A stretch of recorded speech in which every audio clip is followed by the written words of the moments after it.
যেদিন স্বামী স্ত্রীকে চিনবে না, স্ত্রী স্বামীকে দেখে পালিয়ে যাবে, বন্ধু বন্ধুরে চিনবে না, পীর সাহেব মুরিদরে চিনবে না, মুরিদ পীর সাহেবরে চিনবে না, দলের কর্মী তার নেতারে চিনবে না, নেতা তার কর্মীরে চিনবে না, বন্ধু বন্ধুরে দেখে পালাবে।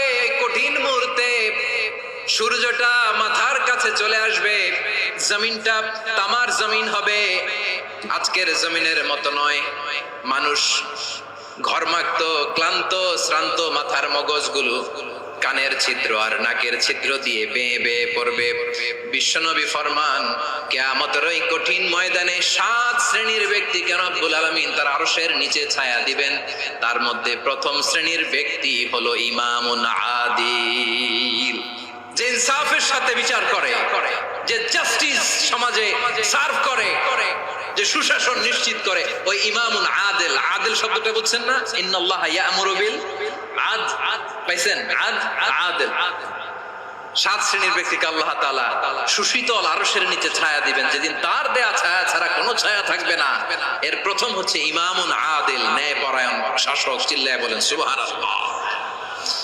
আবার বিশ্বনবী বললেন, ইন্নাল মুকসিতিনা ইনদাল্লাহি আলা মানাবিরা মিন নূর আন ইয়ামিনির রহমান। কিয়ামতের দিন যারা ন্যায় পরায়ণ হিসেবে আল্লাহর সামনে দাঁড়াবে, কিয়ামতের দিন রব্বুল আলামিন তার আরশের ডান দিকে ওই ন্যায় পরায়ণ লোকদের জন্য আরশের ডান দিকে একটা নূরের মিম্বারে তাদেরকে বসার সুযোগ করে দিবে।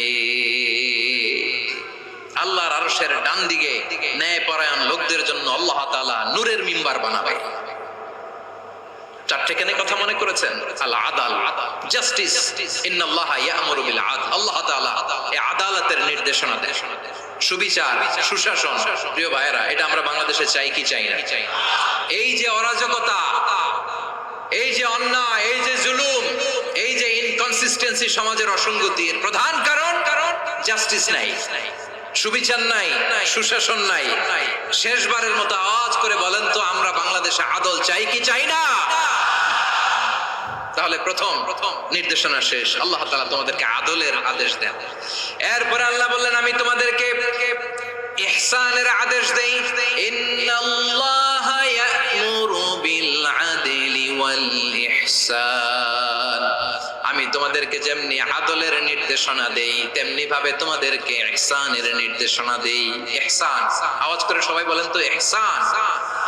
ইহসান মানে কারো প্রতি সফট হার্টেড হওয়া, মহানুভব হওয়া, অনুগ্রহ পরায়ণ হওয়া, অনুগ্রহশীল হওয়া, একে অপরের প্রতি দয়াদ্র হওয়া।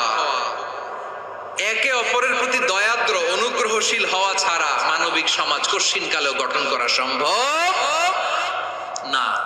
প্রিয় ভাইয়েরা, সুন্দর আচরণ দিয়ে, ইহসান দিয়ে যা জয় করা যায়, নরম আচরণ দিয়ে যেটা অর্জন করা যায়, কঠোরতা দিয়ে সেটা পারা যায় না। বিষ্ণু ঈসা ইসলাম ইহসান দিয়ে, কোমল আচরণ দিয়ে, তার অনুগ্রহ দিয়ে তিনি অনেক কাফিরের হৃদয়কে জয় করে ফেলেছেন।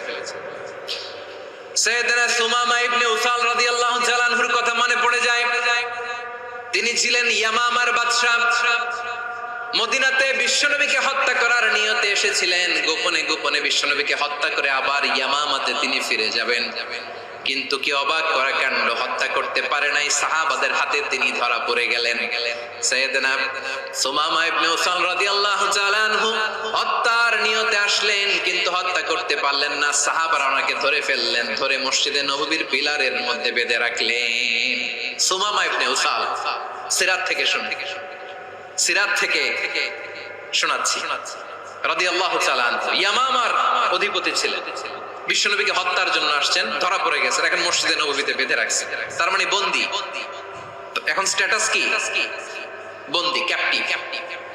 তো বিষ্ণু ঈসা ইসলাম সাহাবাদেরকে বললেন, তার খোঁজ খবর নিও, সুমামা ইবনে উসালের খোঁজ খবর নিও।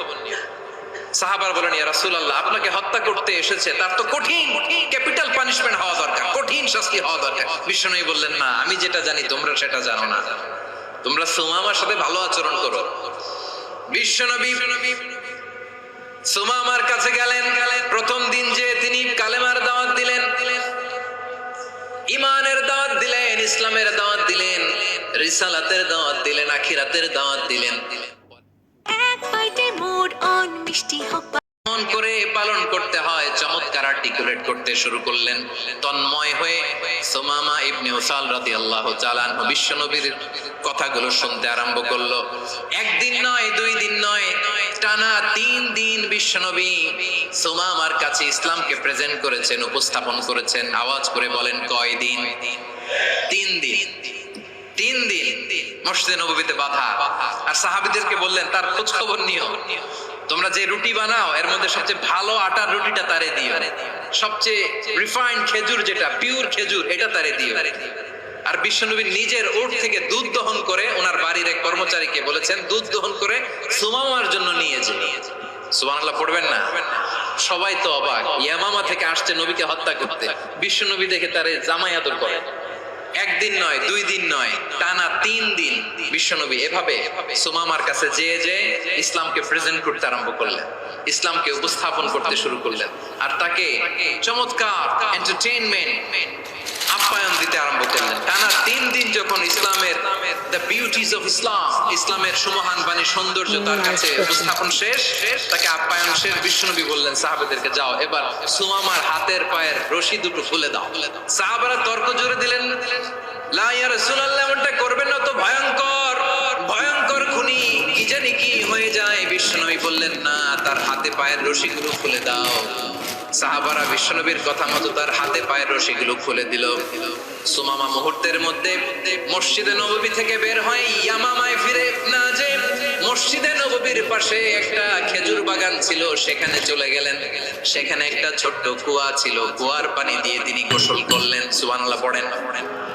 কুয়ার পানি দিয়ে গোসল করে মসজিদে নববীর সামনে এসে বিশ্বনবী এবং সাহাবাদের সামনে দাঁড়িয়ে সাব্বাবা উঁচু করে বললেন, আশহাদু আল্লা ইলাহা ইল্লাল্লাহ ওয়া আশহাদু আন্না মুহাম্মাদান আবদুহু ওয়া রাসূলুহু।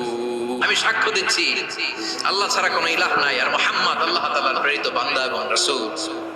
প্রিয় ভাইরা, ইহসান দিয়ে যা জয় করা যায়, কঠোরতা দিয়ে সেটা কঠিনকালেও জয় করা যায় না। আওয়াজ করে বলেন, ঠিক না? এবার সুমামা দাঁড়িয়ে বলে, ওগো নবী, আমি তো কালিমা পড়ে মুসলমান হয়ে গেলাম, এবার শোনেন। এই মুহূর্তের আগে আপনার চেহারার চাইতে নিকৃষ্ট কোনো চেহারা আমার কাছে ছিল না, কিন্তু শাহাদা পাঠ করার পরে আপনার চেহারার চাইতে উত্তম শ্রেষ্ঠ কোনো চেহারা আমার কাছে আর নাই।